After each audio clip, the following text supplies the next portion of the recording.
Mister Raichand को जरा सी भी भनक लगी तो फिर आगे की बातों को लेकर सिर्फ तुम ही जिम्मेदार होगे। I hope you get my point. Riya की बातों ने जिंदल को सोच में डाल दिया था। वहीं उसे घबराया हुआ देखकर रिया नील को देखकर मंद मंद मुस्कुराने लगी। अभिषेक जिंदल गहरी सांस लेकर कहता है, ठीक है, मैं पैसे वापस देने के लिए तैयार हूं, लेकिन मुझे थोड़ा टाइम चाहिए। अमाउंट बहुत बड़ा है और मैं इतनी जल्दी 2 करोड़। तभी नील, जिसका चेहरा रिया की बातों की अकड़ में फूल गया था, अभिषेक जिंदल की बात को काटते हुए कहता है, 2 करोड़ उन डिजाइन्स के जो मैंने तुमसे लिए थे और 50 lakh for emotional damage. Gautam, जो चुपके से सब देख रहा था, उसे जिंदल की आंखों में गुस्सा साफ दिखाई दे रहा था। पर अगले ही पल अभिषेक अपने आदमी को इशारा करता है और कुछ ही देर में उसका आदमी पैसों से भरा बैग नील के पास लाकर रख देता है। नील ये देखकर खुशी से खिलखिला उठा। उसे अभी तक अपनी आंखों पर यकीन नहीं हो पा रहा था, क्योंकि अभिषेक जिंदल से पैसे निकलवाना आसान काम नहीं था। वहीं बाहर खड़े गौतम को भी अपनी आंखों पर विश्वास नहीं हो रहा था। पता नहीं आज नील का लकी डे है या जिंदल का अनलकी डे। वॉट एवर, मामला पीसफुली सुलझ गया, थैंक गॉड। जैसे ही नील और रिया पैसे गिनकर बाहर आने लगते हैं, गौतम जल्दी से वहां से निकलकर अपनी कार में बैठ जाता है। अगले ही पल नील और रिया अपनी कार में अभिषेक जिंदल की कंपनी से निकल गए। गौतम ने भी अपनी कार चालू कर दी और उनके पीछे पीछे जाने लगा। कार में नील बार बार रिया को ही देख रहा था। वह मन ही मन रिया के साथ शादी करने के सपने बना चुका था। तभी उसे सामने हाईवे के बीचों बीच बहुत सारी कारें दिखाई दी। नील ने अगले ही पल कार रोक दी। रिया और नील दोनों को ही किसी ना किसी गड़बड़ी का अंदाजा हो चुका था, क्योंकि अब उनके सामने बहुत सारी काली कारें खड़ी थी और उन कारों के आसपास 16-17 आदमी झुंड बनाकर एक दूसरे से बात कर रहे थे।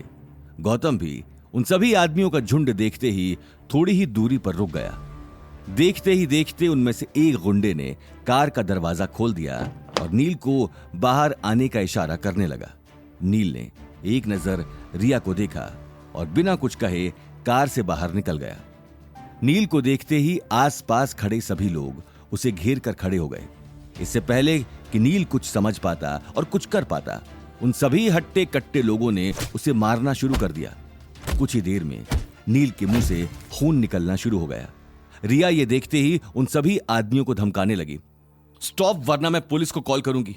कौन हो तुम लोग? आखिर तुम लोग चाहते क्या हो? रिया की आवाज सुनते ही उन गुंडों का लीडर रिया को ऊपर से नीचे तक चेकआउट करने लगा। उस लीडर के सभी आदमियों ने नील को कसकर पकड़ा हुआ था।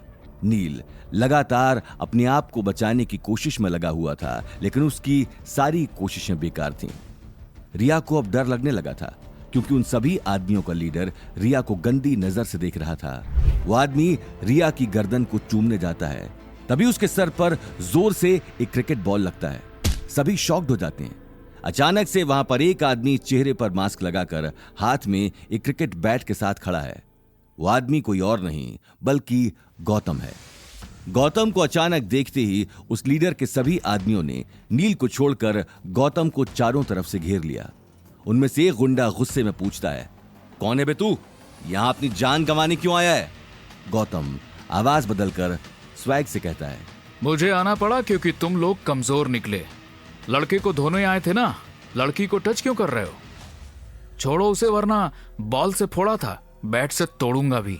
ये बात सुनते ही उस गुंडे ने अपने साथियों को इशारा कर दिया। इशारा देखते ही उसके साथी हाथ में चाकू और गन लेकर गौतम के करीब बढ़ने लगे। रिया को अब तक कुछ समझ नहीं आ रहा था। उसके चेहरे पर डर की लकीरें अब तक दिखाई दे रही थी। लेकिन उसी वक्त नील मौका पाकर कार में जाकर बैठ गया और अपने मुंह से खून साफ करने लगा। इससे पहले कि आसपास खड़े गुंडे आगे कुछ कर पाते, नील ने कार चालू कर दी और देखते ही देखते वहां से गायब हो गया। नील के जाते ही रिया हैरान रह गई। उसे अपनी आंखों पर यकीन नहीं हो रहा था। उसके पैरों तले मानो जमीन ही खिसक गई। वहीं गौतम को भी यह बात बहुत अजीब लग रही थी। लेकिन नील के जाने के बाद उसके आसपास के गुंडों का गुस्सा 7वें आसमान तक पहुंच चुका था। आगे की कहानी जानने के लिए देखिए अगला एपिसोड सिर्फ पॉकेट एफएम के यूट्यूब चैनल पर और रॉयल वारिस के सारे एपिसोड्स को सुनने के लिए डिस्क्रिप्शन में दी लिंक से डाउनलोड करें पॉकेट एफएम ऐप।